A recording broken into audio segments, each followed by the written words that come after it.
tous, c'est Hugo Mouton et on se retrouve aujourd'hui pour une nouvelle vidéo, sur l'actualité de la Formule 1. Et aujourd'hui la news va être l'éviction de Nick De Vries de chez AlphaTauri.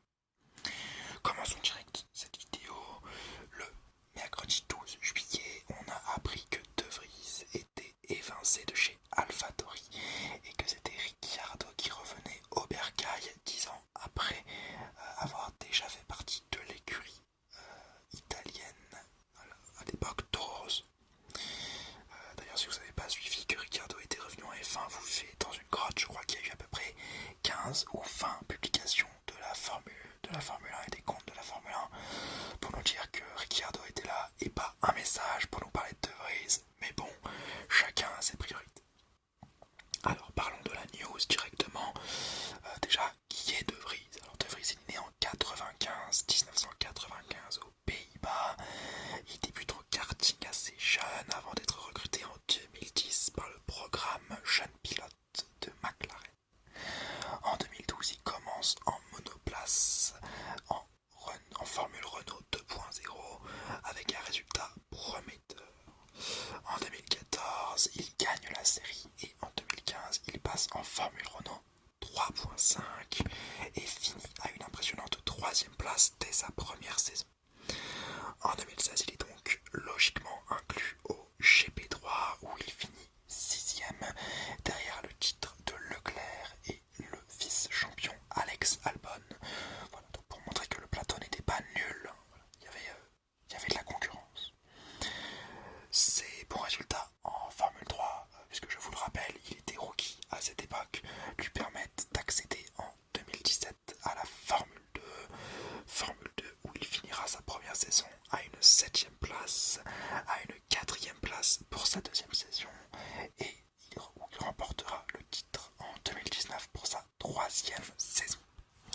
Ce titre sera également synonyme d'une embauche du pilote en tant que pilote de réserve chez Mercedes. Il quitte donc le giron McLaren pour rejoindre celui Mercedes. En parallèle de ce titre de Formule 2, il ne s'enferme pas en monoplace, étant donné qu'il roule aussi en WEC avec des performances un petit peu contrastées, mais quand même il roule donc en écurie et en team, ce qui peut lui donner une expérience et une façon de piloter un petit peu plus diversifiée que certains pilotes qui restent toute leur vie en monoplace. Après son titre, aucune place n'est là pour lui en Formule 1. En plus de son âge un tout petit peu avancé, 24 ans, c'est déjà un peu vieux pour un rookie de Formule 1. Et il part donc en Formule E, Formule électrique, chez Mercedes avec Stoffel Van Dorn, qui pendant les 2 premières années sera meilleur que lui. Et De Vries va être un peu en difficulté, en plus de subir le Covid-19, qui ne va pas arranger son acclimatation à la catégorie. Mais en 2021, il explose et gagne la Formule E de manière assez magistrale. Il a quasiment dominé toute la saison et sera titré devant son coéquipier et le français Jean-Éric Vergne. Avant de refaire d'ailleurs une saison en 2022, après son premier titre en 2021, il retente sa chance en 2022 pour être sacré 2 fois, comme l'a été Jean-Éric Vergne en Formule E. Malheureusement, la saison est un peu plus anonyme, mais l'élément principal de cette saison 2022, ce n'est pas son parcours un petit peu raté en Formule E, c'est son Grand Prix de remplacement pour l'écurie Williams. En effet, il remplace Alex Albon, victime de l'appendicite, et comme c'est le pilote réserve Mercedes, il est mis à disposition de l'écurie Williams, qui saute sur l'occasion pour le mettre dans la monoplace dans laquelle à Monza il fera un résultat exceptionnel, battant son coéquipier d'une course Latifi, qui était un petit peu logique puisque Latifi n'était pas vraiment un très bon pilote de Formule 1, il faut le rappeler quand même, et également en prenant un point quasiment inespéré à Monza, 2 points même puisqu'il finit à la 9e place, ce qui va en grande partie convaincre AlphaTauri de le recruter pour 2023. Ce recrutement de AlphaTauri est un petit peu pas choquant mais surprenant. Déjà il remplace Gasly, ça c'est une nécessité. En plus c'est un recrutement qui plaît à Max Verstappen, rappelons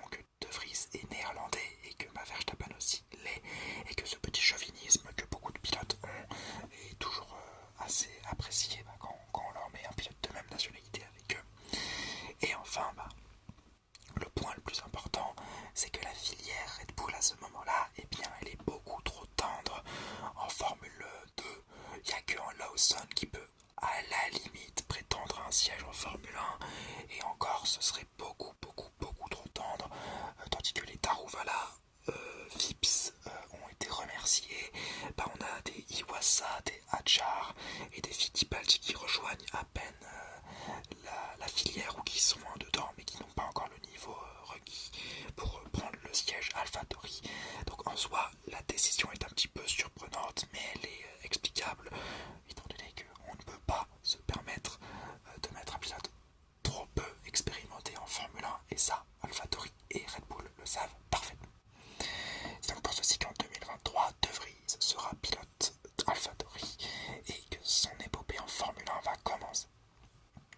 Une épopée en Formule 1 qui tournera court, car au bout de 10 courses, il sera malheureusement remercié. Son arrivée, déjà, elle est un peu complexe, avec un meilleur résultat, une 12e place à Monaco, donc faisant lui le dernier pilote au championnat du monde. Et il est remercié, comme je l'ai dit, assez rapidement au bout de 10 Grands Prix, après le Grand Prix de Grande-Bretagne, pour laisser place à Daniel Ricciardo, qui va donc prendre sa place pour la fin de la saison, et nous offrant cette dernière stat un petit peu triste pour le néerlandais. De Vries n'a battu Tsunoda que 2 fois durant les 10 courses qu'ils ont fait, et 2 fois Tsunoda a été ralenti par des problèmes en course, ce qui fait vraiment de son passage un passage assez mauvais, vraiment pas moyen. À ce moment-là, c'est limite mauvais. Ricciardo reprend donc du service. Et oui, ma vidéo est déjà caduque. La vidéo que je vous avais faite parlant du fait que je ne pensais pas revoir Ricciardo sur un circuit de Formule 1, et elle est déjà morte. Ricciardo revient chez AlphaTauri, donc pas dans une écurie de haut de tableau comme il le souhaitait, mais une écurie de bas de tableau, voire de milieu de tableau dans les bons jours, mais bon, assez rare, ce qui en soit pas une mauvaise chose pour l'Australien, puisqu'il va enfin pouvoir se remontrer et montrer surtout que la parenthèse McLaren n'était qu'un mauvais rêve et que son talent est lui toujours là. Mais ce remplacement pose aussi d'autres problèmes. Lawson, dont je vous ai parlé tout à l'heure, lui est en Super Formula au Japon, et ses performances en Super Formula sont vraiment pas mauvaises du tout. Alors on peut se demander pourquoi il n'a pas été plutôt privilégié, car il est plus prometteur. Et la question, moi je pense avoir une réponse, c'est que Red Bull veut former Lawson, veut lui terminer sa formation, et le pilote, je crois qu'il est australien ou néo-zélandais, pour moi il est néo-zélandais, on va dire qu'il est néo-zélandais, le pilote néo-zélandais l'a lui-même dit dans les médias, il est très content de ne pas avoir été promu directement dans l'écurie de Formule 1. Ça veut dire qu'il aurait dû prendre des repères qu'il n'aurait pas eu forcément très rapidement, qu'il aurait dû prendre des marques qu'il n'aurait pas eu forcément, et donc une patience de Helmut Marko qu'il n'aurait pas eu directement, ou alors qu'il aurait fortement attaqué durant cette première moitié de saison. Donc selon moi, et même selon lui d'ailleurs, c'est une bonne chose qu'il n'ait pas été recruté tout de suite, et que peut-être ils attendent la fin de la saison prochaine. Je pense que c'est une bonne chose, Lawson pense que c'est une bonne chose, et si le résultat est tel, je pense que la filière Red Bull pense que c'est une bonne chose de laisser patienter Lawson dans l'arrière-chambre pour voir les résultats du pilote testé. Mais tout ceci va donc nous mettre un petit dilemme sur le siège Red Bull, qui pourrait voler Verstappen déjà. Perez est en délicatesse depuis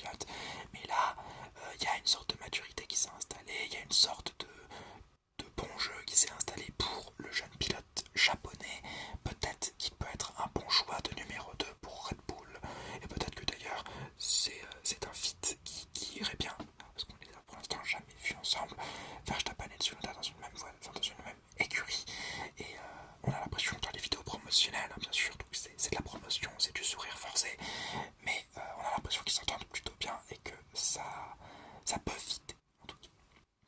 Et ensuite, la question qu'on peut se poser, c'est le siège AlphaTauri, qui, pour le siège AlphaTauri, Tsunoda pour rester, Ricciardo pour rester, en tout cas un des deux sera sûrement remercié à la fin de la saison ou promu en fonction des résultats. Lawson, dont je vous ai parlé tout à l'heure, si Ricciardo fait des mauvais résultats, c'est sûrement Lawson qui prendra sa place, à moins que Iwasa en Formule 2 nous fasse une fin de saison tonitruante et qu'il finisse champion en rattrapant Frédéric Vesti et Théo Pourchaire, ce qui me paraîtrait hautement improbable, mais ce qui peut être à l'étude. Bien sûr, Auger, si lui nous fait une bonne fin de saison, mais je pense que cette probabilité est un petit peu moins logique et un petit peu moins probable, parce que Auger nous a fait une mauvaise première saison et un début de deuxième saison assez moyen également, quoi. C'est pas du gros Auger, c'est pas le talent prodige à la Piastri dont on aurait pu rêver en voyant la très bonne saison de Formule 3 de Auger en 2021. Pardon. Donc voilà, on peut se poser la question, est-ce que Auger pourrait être intéressant pour AlphaTauri? Moi je pense que non, excepté s'il nous fait une saison exceptionnelle, une demi-saison exceptionnelle et qui finit dans les 3 premiers de la Formule, ça c'est sûr. Et enfin, le dernier pilote qui selon moi peut être placé chez AlphaTauri, c'est pas Fittipaldi, c'est Hadjar, c'est le petit français. On sait qu'il est très apprécié par Helmut Marko. Malheureusement pour lui, sa première saison de Formule 2 en tant que rookie, elle est un peu délicate, il n'est pas exceptionnel, il souffre d'énormément de malchance également, ça c'est indéniable. Son écurie fait des erreurs bêtes, mais tellement bêtes que ça en devient frustrant. Et même, il a des problèmes moteurs également qui sont des fois même pas de son fait ou du fait de son écurie.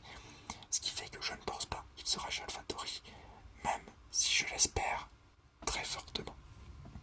Et enfin, donc pour terminer cette vidéo, on va parler de Pérez. Bien sûr, Pérez en danger comme Ricciardo. Un des deux pilotes sera sûrement évincé à la fin de la saison. Un des deux pilotes sera sûrement hors de la F1 à la fin de la saison. Personnellement, je pense que ce sera Pérez parce que je ne crois pas capable de se relever de la mauvaise passe dans laquelle il est. Peut-être que je me trompe souvent de toute façon quand je parle de Formule 1. Mais voilà. Pour moi, si je dois faire un petit pari, un petit pronostic, l'an prochain, le quatuor Red Bull, ce sera Verstappen, Ricciardo et le quatuor AlphaTauri, ce sera Tsunoda et Lawson. Et pour dans 2 ans, si Ricciardo ne donne pas satisfaction l'année prochaine, ce sera Tsunoda qui prendra sa place, parce que je pense sincèrement que Tsunoda a les moyens de finir